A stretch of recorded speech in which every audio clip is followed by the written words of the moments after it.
dalil bid'ah hasanah yang antum bawakan tidak ada yang benar. Lemana dalil bid'ah hasanah saya yang salah mana? Seingat saya, semua dalil yang saya gunakan semuanya hadis sahih, tidak ada yang dhaif. Coba, kalau kamu bisa membuktikan satu dalil yang keliru dan saya salah semua, saya ikut kamu. Tapi kalau kamu yang salah, kamu harus ikut saya. Lalu kata dia, "Lah itu Ustaz, antum berdalil tentang bid'ah hasanah dengan penghimpunan Al-Qur'an pada masa Khalifah Abu Bakar. Itu tak benar itu, karena itu sunnah."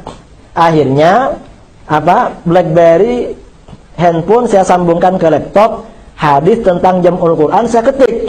Nah, kalau kamu tidak percaya berarti kamu tidak pernah baca hadis ini nih. Qala Umar, inni la ara an tajma'al Quran. Abu Bakar, saya berpendapat kalau kamu bagaimana menghimpun Al-Quran. Faqala Abu Bakar berkata, kaifa af'alu syai'an lam yaf'alhu Rasulullah sallallahu alaihi wasallam. Bagaimana saya akan melakukan sesuatu yang belum pernah dikerjakan oleh Rasulullah? Berarti bid'ah. Lalu kata Umar, huwa wallahi khair. Demi Allah ini baik, berarti hasanah. Lalu keduanya sepakat, karena sepakat jemput Zaid bin Thabit.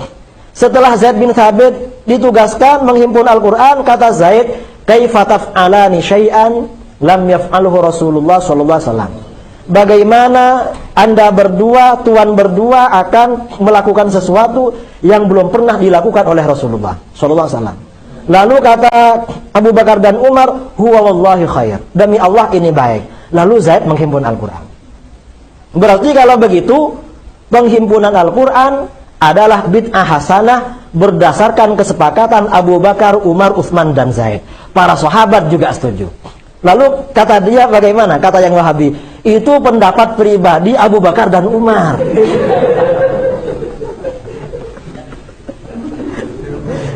Lah terus, ya daripada ikut pendapat kamu, saya lebih baik ikut pendapat pribadi Abu Bakar dan Umar.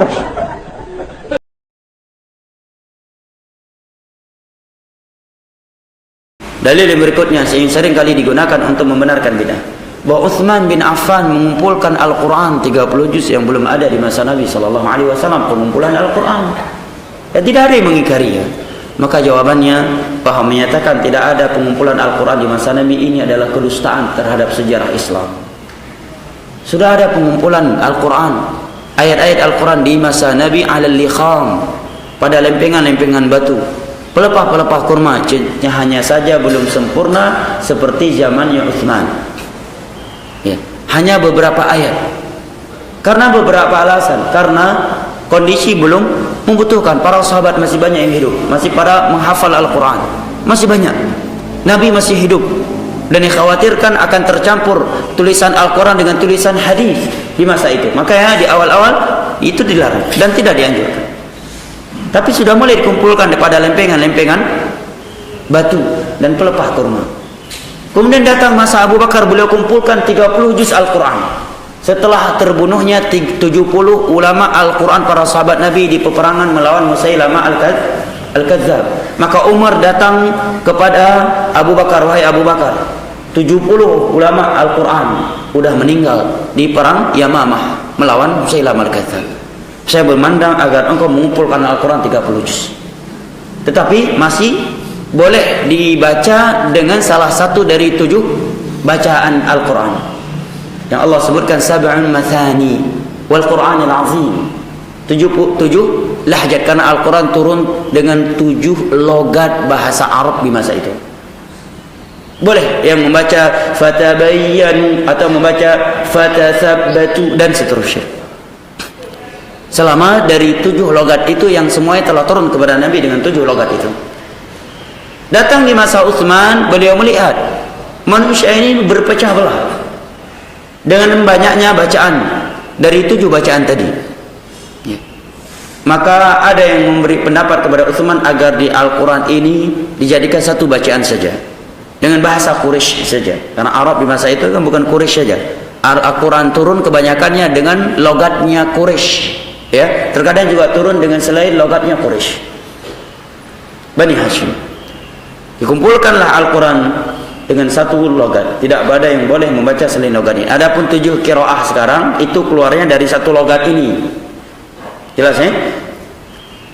Nah, ini jawaban yang pertama. Kedua, Utsman tidak mendatangkan hal yang baru. Beliau tidak menambahkan ayat yang belum pernah turun kepada Nabi. Beliau tidak pernah menggeser posisi satu surat dari posisi yang telah ada di masanya Nabi. Tidak menambah-nambah, tidak mengurangi.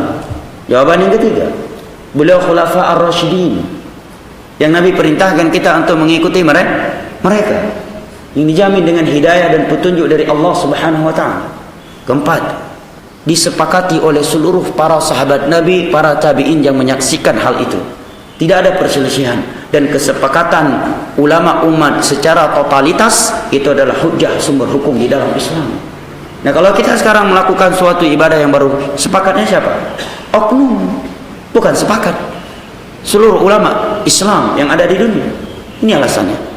Maka itu syubhat-syubhat yang udah basi, ya, bukan syubhat baru. Udah dibantah oleh Imam Syatibi dalam kitabnya Al-I'tisam 800 tahun yang lalu.